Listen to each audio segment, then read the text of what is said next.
여러분을 챙겨보는 실버TV입니다. 오늘은 학술 논문 3편을 소개해 드릴까 합니다. 우리가 일반적으로 학술 논문이라 하면 막연히 어렵게만 생각하시는 경향이 있어서 제가 오늘 조금 쉽게 소개해 드릴 기회를 가져보려 합니다. 따라서 오늘은 큰 틀에서 이해할 수 있는 정도의 내용으로 말씀드릴 것입니다. 저 역시 골치 아픈 학술 용어 대신 쉽게 이해하실 정도로 말씀드리는 것이 편하죠. 오늘 3편의 학술 논문이 갖고 있는 공통적인 주제는 노인 우울증입니다. 제 박사학위 논문과 연세대학교 그리고 안동대학교 연구진이 발표한 논문 2편을 여러분들과 함께 나눠보겠습니다.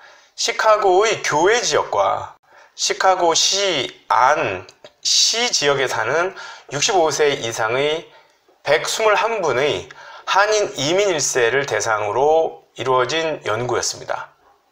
설문조사도 하고 또 인터뷰도 그룹 인터뷰도 하고 개인 인터뷰도 하는 연구 활동이었습니다. 그리고 GIS라고 하는 위치 기반 분석 시스템을 이용해서 사는 거주지, 사는 환경, 지역에 따라서 각각의 변수들이 각각의 우울 증상이나 건강 그리고 사회 경제적인 수준 등이 어떻게 변하는지도 분석을 했습니다.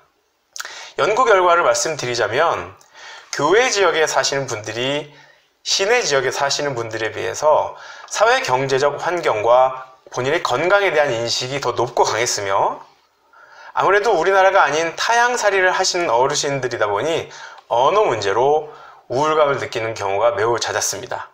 또 우울감은 어르신들이 가질 수 있는 희망에 매우 부정적으로 작용했으며 대화의 단절 역시 어르신들이 우울감 형성에 관계가 있는 것으로 파악되었습니다. 특히 부모 자식 간의 대화 단절이 부모로서 느끼는 우울감에 매우 큰 영향을 줬습니다. 가급적 자식이 가까이에서 근거리에서 거주하면서 오갈 수 있는 조건이 되는 것에 대해서 부모님들이 상당한 마음의 위로를 갖고 또 그러한 것들이 혹여 가질 수 있는 우울 증상을 조금 더 가볍게 할 수 있는 되는 것이 매우 흥미롭습니다. 세 번째 논문은 안동대학교 식품영양학과 이혜상 교수님이 생활습관, 정신건강, 만성질환 및 영양상태를 중심으로 우리나라 노인의 우울증과 관련 요인에 대한 연구입니다.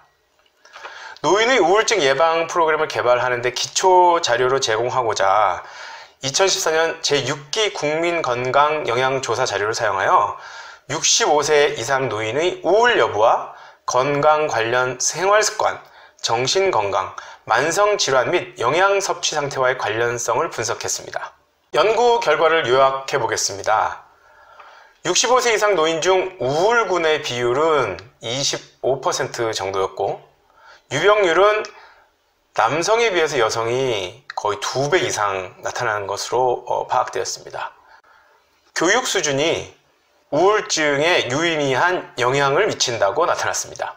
또 우울 집단은 정상 집단보다 흡연도 더 많이 하시고 유산소 운동도 거의 실천하지 않으시지만 일반적으로 우리가 영향이 있을 것이라고 생각하는 음주는 본 연구에서는 큰 관련성을 보이지는 않았습니다. 참고로 말씀드리자면 알코올은 기분을 띄우는 작용을 하는 약물이 아니라 기분을 떨어뜨리는 작용을 하는 약물입니다. 우울 집단은 정상 집단보다 주관적인 건강평가에서 4배 정도 나쁘다고 판단을 했고 8배 정도 스트레스를 더 받았으며 건강 관련 삶의 질인 지수가 매우 낮았습니다. 에너지 섭취 부족의 경우가 약 2배 정도 나타났습니다. 본 연구 결과를 기초로 할 때 노인 우울증을 예방하기 위한 방법으로는 칼슘을 비롯한 자칫 부족하기 쉬운 영양소를 공급할 수 있는 식품 지원은 물론 영양교육과 함께 유산소 운동 및 스트레스에 대한 대처 능력 등 정신건강을 회복할 수 있는 교육 내용이 포함될 필요가 있음을 오늘 소개해드린 세 논문의 연구 결과를 종합해보자면 타인들과 대화를 유지하고 본인 스스로 극복하기 어려운 문제에 대한 현명하고 현실적인 판단, 즉 시카고 어르신들의 경우에 높은 수준의 영어 배우기를 고집한다는 건 사실은 좀 무리한 생각이거든요. 본인이 생각하셨을 때 현실적으로 내가 도달하기 힘든 목표라면 현명하게 판단을 하셔서 본인이 성취하기 쉬운, 본인이 성취하기 알맞은 정도로 다시 목표를 재설정하고 그 목표를 이루기 위해서 꾸준히 노력하시는 것이 우울증 상 예방에도 도움이 된다고 하는 것입니다. 또 우울증 예방 방법으로는 칼슘을 비롯한 부족하기 쉬운 영양소를 꾸준히 공급하고 동시에 유산소 운동 및 스트레스에 대한 대처 능력을 기울이는 것이 좋다고 합니다. 또 두 번째 논문 결과처럼 첨단 기기들이 막연히 긍정적이고 도움이 되는 효과를 나타낼 것이라고 기대는 하지만 실제로는 어르신들이 뭔가를 착용해야 하고 또 기록해야 하고 확인해야 하는 번거로움으로 인한 문제점도 발견되었다는 것이 흥미롭습니다. 따라서 일방적인 우울증 대처나 치료법보다는 서비스 대상자인 어르신들의 요구와 기호에 맞는 프로그램 개발과 그에 따른 적용이 우선되어야 한다는 기본적인 원리를 확인하였습니다. 자, 오늘 어려울 거라 생각하던 학술 논문 3편을 소개해드렸습니다. 정말 어려우셨나요? 아마 대부분 다 이해하셨을 거라고 기대를 하겠습니다. 만족하신다면 좋아요와 구독을 눌러주시기 바랍니다.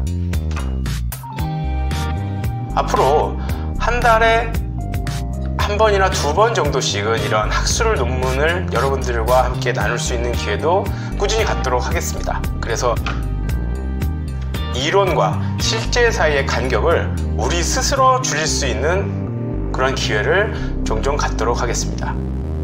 나은 영상으로 다음번에 찾아뵐 때까지 건강 조심하시기 바랍니다. 요즘 감기가 기승을 부리고 있습니다. 어르신들께서 잘 대처하셔서 기분 좋은 봄과 여름 날씨를 즐기시기 바랍니다. 여러분을 챙겨보는 실버TV였습니다.